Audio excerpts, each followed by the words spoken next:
दोस्तों, स्वागत है इस देवउठनी एकादशी पर। यह वीडियो आपका भाग्य बदल देगी। आपके भाग्य पर चमकते सितारे की तरह चार चांद लग जाएंगे। दौलत चुंबक की तरह नहीं, बरसात की तरह आपके घर में बरसेगी।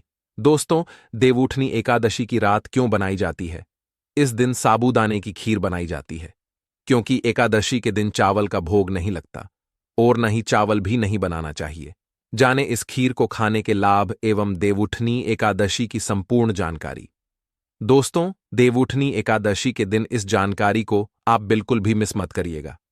इस वीडियो को देखने के बाद आपको अन्य वीडियो देखने की जरूरत नहीं पड़ेगी। ध्यान से देखना। देखिए, देवउठनी एकादशी पर खीर बनाने की परंपरा काफी समय से चली आ रही है। रात को चंद्रमा की रोशनी में दूध से बनी खीर रखी जाती है और फिर उससे मां लक्ष्मी को भोग लगाकर शुभ प्रसाद के रूप में सभी लोगों में बांटा जाता है। तो आज हम आपको बताने जा रहे हैं कि यह जो खीर है, इसे खाने से क्या लाभ होता है। वास्तव में हमें देवउठनी एकादशी के दिन चांद की रोशनी में क्यों खीर रखना चाहिए, सारी जानकारी इस वीडियो में विस्तार से बताऊंगा। तो कार्तिक मास की एकादशी को देवउठनी एकादशी कहते हैं और यह इस साल 2024 में 12 नवंबर को पड़ रही है, जो कि बुधवार का दिन है। देवउठनी एकादशी की रात को चांद की रोशनी की रात कहा जाता है।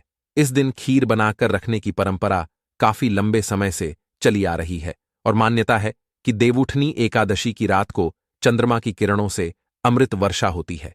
इसीलिए खीर बनाकर कुछ घंटों के लिए चंद्रमा की शीतल जो रोशनी है इसमें रखनी चाहिए, फिर इसका सेवन करना चाहिए।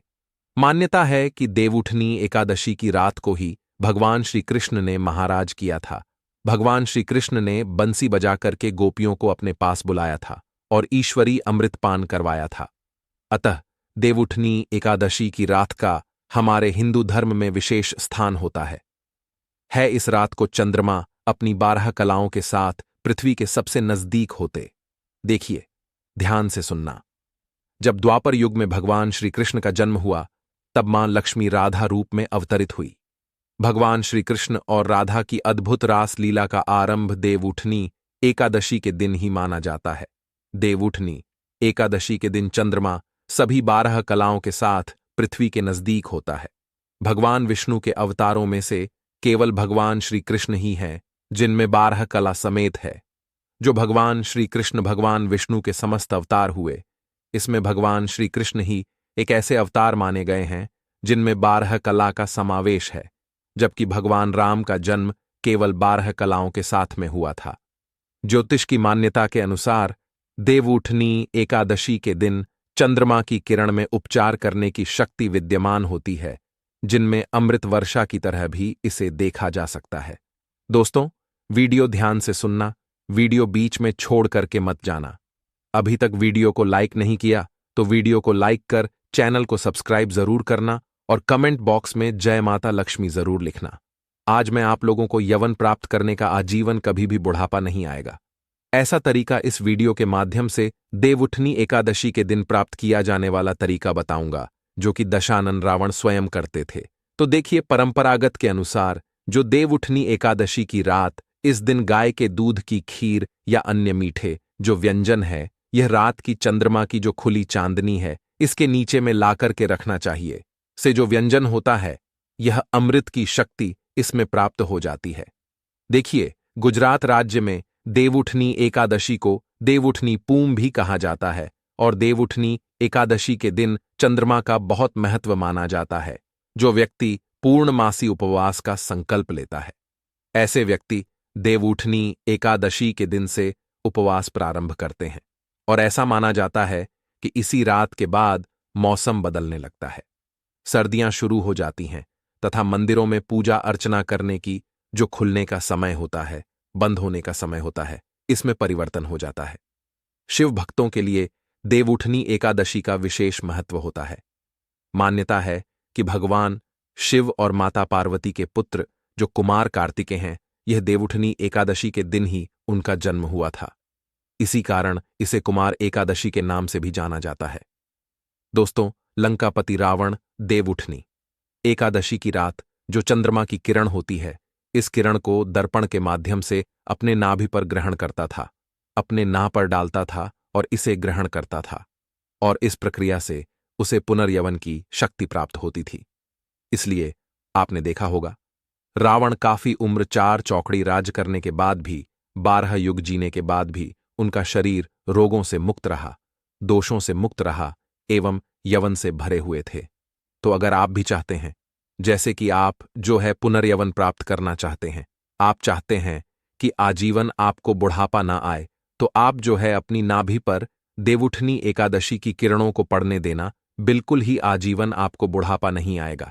लेकिन यह भी कहा गया है, देवउठनी एकादशी की रात 10 बजे से लेकर के मध्य रात्रि 12 बजे के बीच में अगर कोई भी व्यक्ति कम वस्त्रों में घूमता है, ज्यादा वस्त्र नहीं पहने होता है, तो हो सके तो सभी वस्त्रों का त्याग कर देना चाहिए, कम ही वस्त्र पहन करके घूमना चाहिए। तो ऐसे व्यक्ति को ऊर्जा की प्राप्ति होती है, ऐसे व्यक्ति को बुढ़ापा नहीं आता, ऐसे व्यक्ति को रोग एवं दोष छू भी नहीं पाते।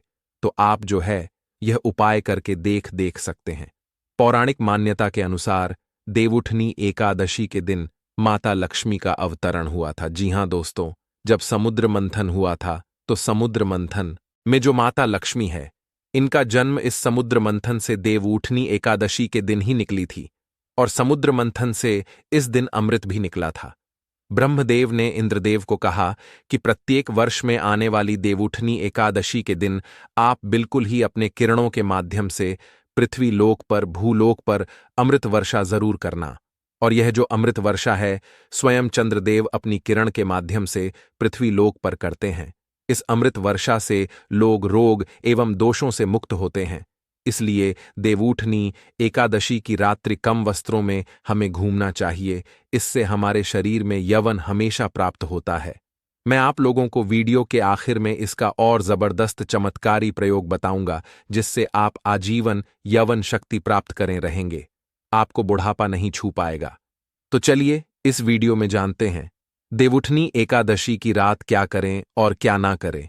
अभी तक वीडियो को लाइक नहीं किया है तो वीडियो को लाइक कर दीजिए, और वीडियो को ध्यान से देखना। अधूरा ज्ञान हमेशा खतरनाक साबित होता है। दोस्तों, वीडियो को बीच में छोड़ करके जाते हैं तो इसमें आपको ही नुकसान होता है, क्योंकि हो सकता है आज मैं आप लोगों को जो जानकारी बता रहा हूं, यह जानकारी आपको आने वाले समय में ऐसा फायदा पहुंचाएं जिसकी आप कल्पना भी ना कर सके।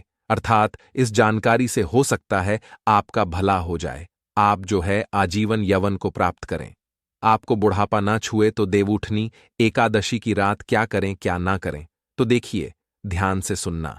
जो देवउठनी एकादशी की रात है, इस दिन नेत्र ज्योति बढ़ाने के लिए ध्यान से सुनना।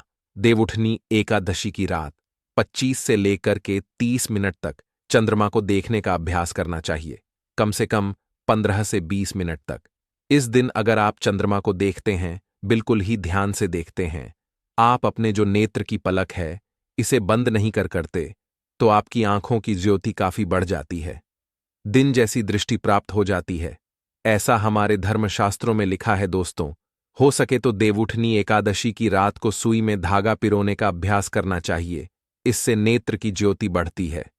देवउठनी एकादशी पर चंद्रमा की चांदनी गर्भवती महिला की नाभि पर पड़े तो जो गर्भ में पलने वाला जो बच्चा होता है हष्टपुष्ट होता है, और ऐसे व्यक्ति काफी ज्ञानी होते हैं। ऐसे जो बच्चे होते हैं शरीर से एवं पुष्ट हो जाते हैं, और यह पहलवान जैसे इनके शरीर में हजारों हाथी के जैसा बल आ जाता है।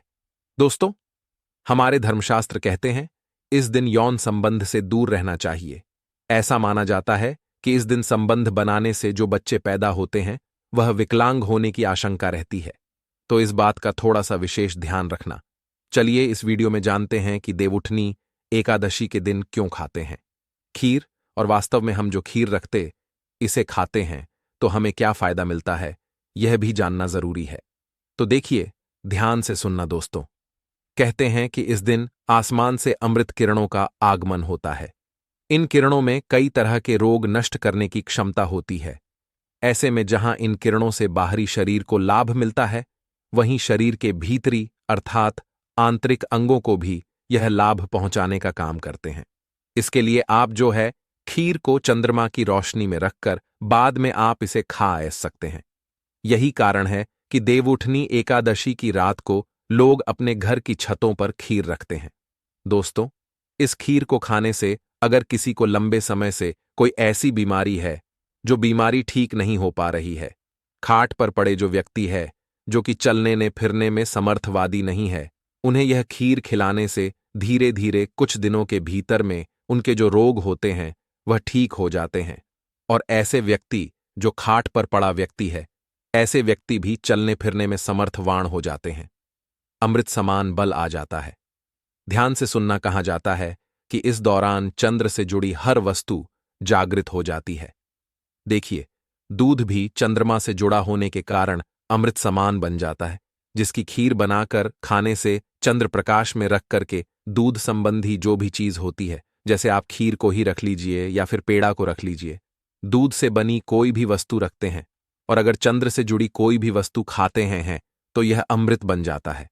बिल्कुल चंद्रमा के प्रकाश में होने के कारण दोस्तों, यह भी मान्यता है कि देवउठनी एकादशी के दिन दूध या खीर का प्रसाद वितरण करने से चंद्र दोष दूर होता है, लक्ष्मी मां की कृपा प्राप्त होती है। इसलिए कुछ स्थान पर सार्वजनिक प्रसाद बांटा जाता है। और अगर इस दिन आपके पारिवारिक जीवन में, वैवाहिक जीवन में कोई परेशानी आ रही है, चंद्रमा के दोष के कारण, चंद्र से जुड़े दोष के कारण ही वैवाहिक जीवन में परेशानी आ रही है, कोर्ट चहरी का मामला चल रहा है, किसी भी प्रकार का लंबे समय से वैवाहिक जीवन का आनंद नहीं ले पा रहे हैं, तो देवउठनी एकादशी के दिन आप जो है खीर को जरूर खाइए, या फिर देवउठनी एकादशी की रात्रि में कम वस्त्रों में जरूर घूमें। और इस दिन कोई भी जड़ी बूटी को चांद के प्रकाश में रखते हैं तो वह जागृत हो जाती है। हम हर दिन बोलते हैं जागृत चीज हमेशा फल देती है, तो हो सके इस दिन आप चाहे तो तुलसी की जड़ को रख सकते हैं, रुद्राक्ष को रख सकते हैं। इस दिन रुद्राक्ष को रखने के बाद अगर आप धारण करते हैं तो वह रुद्राक्ष सिद्ध हो जाते हैं। ऐसे रुद्राक्ष बहुत ही फलदायी होते हैं। कोई भी जो जड़ी ब्यूटी है वह जड़ी ब्यूटी भी आप इस दिन रखकर फिर बाद में दूसरे दिन चांदी की ताबीज में भरकर पहनते हैं तो जागृत हो जाते हैं, सिद्ध हो जाते हैं, आपको काफी फल प्रदान करते हैं। कोई भी रत्न को रखते हैं वह भी जागृत हो जाते हैं और शीघ्र फल देने लगते हैं। दोस्तों, इस दिन जितना ज्यादा हो सके आपको मंत्र जाप करना चाहिए, उतना ही जल्दी आपको सिद्ध मिलेगी। कोई मंत्र आप जाप कर रहे हैं, लंबे समय से वह मंत्र सिद्ध नहीं हो पा रहा है, वह मंत्र आपको फल नहीं दे पा रहा है, तो देवउठनी एकादशी के दिन ऐसा माना जाता है, केवल देवउठनी एकादशी के दिन बड़े से बड़े मंत्र को 108 बार बस अगर आप जप देते हैं तो वह मंत्र सिद्ध हो जाता है और आपको तत्काल फल देना शुरू कर देते हैं। दोस्तों, बहुत से लोग देवउठनी एकादशी के दिन मंत्र जागृत करते हैं। अगर आप इस दिन मां लक्ष्मी का कोई भी मंत्र, जैसे कि ओम श्रीम श्रीये नमः, इस प्रकार के मंत्रों का जाप करते हैं तो अतिशीघ्र यह लाभ देना शुरू कर देते हैं। कोई भी बीज मंत्र है, साबर मंत्र है, इन मंत्रों का जाप करते हैं तो यह भी फल देना शुरू कर देते हैं दोस्तों। और इस दिन देवउठनी एकादशी के दिन मां लक्ष्मी उल्लू पर सवार होकर पृथ्वी लोक पर प्रत्येक मनुष्य के द्वार पर जरूर आती है। इसलिए इस दिन कभी भी अपने घर के दरवाजे को बंद नहीं करना चाहिए। इस दिन हो सके तो रात्रिकालीन 9 बजे से लेकर 3 बजे के बीच अपने द्वार को जरूर खोल कर रखना चाहिए, क्योंकि खुले द्वार पर मां लक्ष्मी बिना पूछे प्रवेश कर जाती हैं। अगर आप माता लक्ष्मी को अपने घर पर बुलाना चाहते हैं तो कमेंट बॉक्स में लिखें, मां लक्ष्मी आपका स्वागत है। हमारे घर में माता रानी के लिए एक लाइक जरूर करें और ऐसे ही ज्ञानवर्धक के लिए आपके अपने चैनल को सब्सक्राइब अवश्य करें।